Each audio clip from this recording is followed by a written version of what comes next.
আর এইটাই সে হাকিমপুর ভাই। এটাই হাকিমপুর তো ভাই? জি ভাই। তাহলে কত টাকা ভাড়া ভাই? দেন 20 টাকা দেন।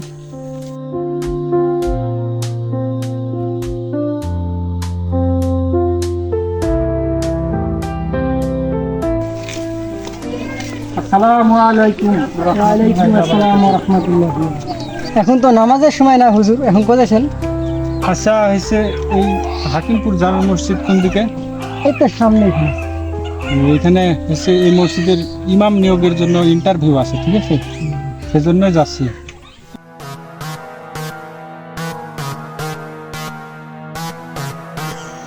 আপনি ফেল। আরে ফেল হবো কিনা, এখন তো পরীক্ষায় দিতে পারলাম না, ফেল কিভাবে? না আপনি ফেল। আরে যা, না আপনি ফেল। পরীক্ষা না কিন্তু ফেল। আসসালামু আলাইকুম ওয়া রাহমাতুল্লাহি ওয়া বারাকাতুহু। ওয়ালাইকুম আসসালাম। হুজুর, এই বহেন। আপনারা সকলে ভালো আছেন? হ্যাঁ মাশাআল্লাহ। আছি, আলহামদুলিল্লাহ ভালো আছি। তা হুজুর আজকে মসজিদে হয়নি তো আপনার? না, কোনো সমস্যা হয়নি, আলহামদুলিল্লাহ, আল্লাহ শুকরিয়া, ভালোভাবে পৌঁছে গেছে। তা পরিচয় করা দিই। এটা হচ্ছে আমাদের মসজিদের সেক্রেটারি, নাম হচ্ছে আব্দুল হাকিম। এটা হচ্ছে আমাদের মসজিদের ক্যাশিয়ার, পাশাপাশি মেম্বারও আছে, একটু দুর্নীতি করে, সমস্যা নাই। তাই না, নাম হচ্ছে আসাদুজ্জামান কালা। মনে থাকবে তো? হ্যাঁ ইনশাআল্লাহ। আচ্ছা, তা হুজুর আমার সাথে পরিচয় করে তখন দেওয়া হয়ে গেল, আমার পরিচয়টা আমি দিই। আমি তো বর্তমান মনে কি মসজিদের সভাপতি, এই গায়ে ধরে নেয় অনেকটা। তা আমার নাম ইয়াসিন, মনে থাকবে? হ্যাঁ ইনশাআল্লাহ মনে থাকবে। তা হুজুর আপনি কি মাসলা মায়ের সম্পর্কে কিছু জানেন? হ্যাঁ ইনশাআল্লাহ, মাসলা মাসাইল আল্লাহর রহমতে অনেক কিছুই আল্লাহ তাআলা শিখাইছেন।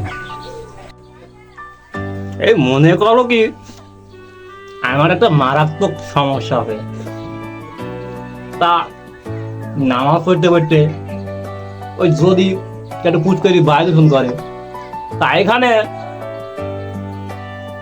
মান সম্মান বাহিনী ফরজ, নামাজও করা ফরজ। ওযু করা ফরজ। জীবনে কত নামাজ নষ্ট হইলো আল্লাহ বাকি ভালো জানে।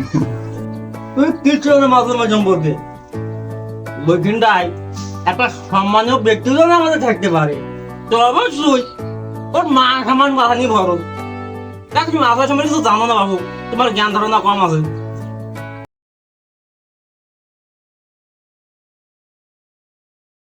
হুজুর আমার একটা ফতোয়া দেন তো। আরে বাবা ফতোয়া না, ফতুয়া বলো, ফতুয়া। এটাও জানো না? কি ফতোয়া দিব বলেন? কাতারে 10 টাকার নোট কাটে, শুক্রবারে কোনো কাতারে 10টা, কোনো কাতারে 12টা। হুজুর সব কাতারে কতটা নোট কাটে? এটা কোনো প্রশ্ন হইলো? হুজুর ধরেন যে সরকারি কিছু মাল আসলো, ওইখান থেকে যদি কিছু মাল আমি খাই ফেলি, সেটি হালাল হবে না হারাম হবে? তা কি পরিমাণ মাল আপনি নিয়েছেন? তা ধরেন 200 বস্তা গম আসছিল, তা আমি 150 বস্তা খাই ফেলছি, আর 50 বস্তা। আরে বেটা তুই তো চোর, দূর মিয়া, তোমরা কি প্রশ্ন করছো? এটা কি কোনো প্রশ্নের মধ্যে পড়ে? গম চুরি ধান চুরি কি প্রশ্ন? হ্যাঁ, তা যা হোক বাবু, ওর কথায় কিছু মনে টনে করো না। ছেলে মানুষ কেবল একটু চুরি চামারি করতে শিখেছে, এখনই সব ভুলভাল প্রশ্ন করতে হবে দুনিয়া আখেরাতের প্রশ্ন। তা দেখো আমি এখন হুজুরকে আখেরাতে প্রশ্ন করবো। তা বাবু কিয়ামতের আলামত কি, এটা একটু বুঝি বলো দিনে আমারে। মূর্খরা আলেমকে প্রশ্ন করবে। দূর বাবু, তোমাকে আমি প্রশ্ন করছি, তোমাকে আমি জিজ্ঞেস করছি, তা আমাকে বোঝাই চাইছো আমি মূর্খ? হ্যাঁ, তোমার চাকরি আমার মধ্যে হবে না। না না, আমি তো সভাপতি সাহেব, আমি তো ওইভাবে বলতে চাইনি। না তো চাকরি হবি না, তুই আমার মহল্লা থেকে তুই চলি যা, তোর আমি না দেখি আমার মহল্লায়। যা যা বেটা যা। আর দুদিন পর শুক্রবার নামাজ কি তুই পড়াবি? আচ্ছা ঠিক আছে মেম্বার, তুমি থামো দিনই, যেহেতু আমাদের মধ্যে থেকে বর্তমান ইমাম নাই, কদিন থাকুন, যদি ভালো লাগে রাখি দেবো, সমস্যা কি? আর আমাদের নিয়ম কালাম একটু বুঝিয়ে দেবো তুমি, ঠিক আছে?